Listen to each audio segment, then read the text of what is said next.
Dr. Max, let's talk about some of the symptoms that an individual might experience if they have heavy metals in the body Hmm. and or parasite. Hmm. And so, I mean, what are some things that, because there's people out there that are feeling something, but they're not Hmm. conscious or aware of it. They know something's off. So what can we teach them? Like what are some of these symptoms?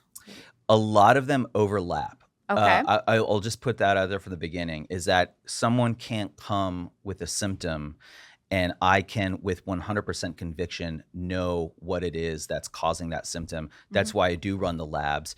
And if there are no heavy metals and there are parasites, then I could be a little more confident that it's likely the parasites. But if there's both, I still don't know which one it is. I just know that we have to address both reasons. But what they can cause, heavy metals, for example, a lot of neurological and cognitive. Can we talk about them? Sure. The talk about which part? The neurological dilemmas that it causes. Yeah. So difficulty concentrating, Mhm. brain fog, chronic fatigue. Um, in children, especially if you're pregnant, it can cause neurological development issues. I mean, this is where the theory behind the vaccines come from. Is, I'm not taking a position either way because I don't have the absolute confidence, but I can just tell you what the theory is. The theory of the people who claim that vaccines cause autism and things like that is that as babies or in the womb or even up until the age of 2, the blood-brain barrier, which has the same tight junctions as the gut, hasn't fully solidified yet. And so when you are injecting something into a kid, or the mom is exposed to lead in a building, for example, and she's sharing the blood with the baby, that these chemicals and metals can move into the brain and cause inflammation in the brain. And so one of the theories is that what's included in these vaccines are going into the brain and causing inflammation in the prefrontal cortex, which is a large part of believed to be where the dysregulation of autism takes place. So, whether or not that's conclusively true, I don't know. Right. But it's certainly something to think about and do your own risk assessment on all that stuff. And unfortunately, we don't have all the data that we need to make an And these are the accurate. studies we should be doing, though. And they are doing some studies out there. Again, I don't make this my focus because that is a rabbit hole. I Yes, mean, it is. that rabbit is really underground, and if you can spend your whole life going down that rabbit hole, and I just chose not to. Yeah. But do I know a little bit about it? Yeah, and so that's can tell you, what they are thinking.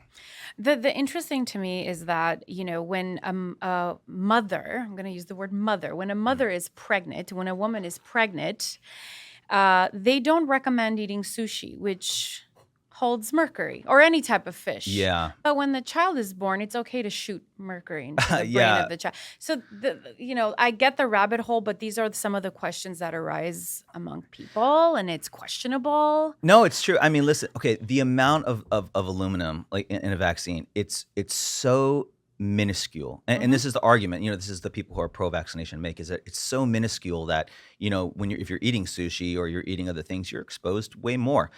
But then the counter argument is that, okay, but it's not crossing the liver, or it's not crossing these other aspects that are used specifically for detoxing. And the major function of the liver, it has many functions, but one big one is to detox and to prevent toxins from entering into the bloodstream. And so, yeah, I mean, if you inject someone with something, I mean, it's bypassing all of that. Correct. And so, I don't know. Yeah, I'll have it's to. hard. I don't know. I understand and I respect that. Yeah. Let's go back to the neurological dilemmas that can be caused by having these heavy metals and these parasites in the body. Oh I yeah, think we parasites. yes. We talked about the heavy metals. So some of the heavy metals can cause focus issues, sleep Mhm. deprivation, and etc. I think we got that down. Mhm. What about parasites? Because this is huge. Many people are doing these parasite cleanses. Yeah. So here's the thing: is that we live with parasites in our microbiome.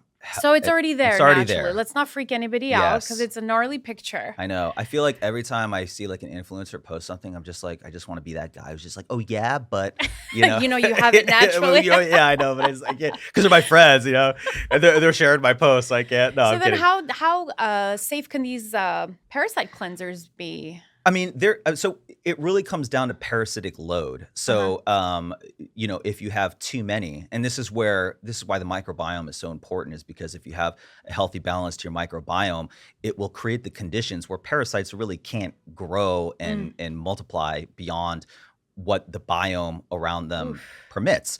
But yeah, it's true. I mean, fish specifically, there's been studies done on how often they find parasites in sushi, and it's way more now than it was even just 20 years ago.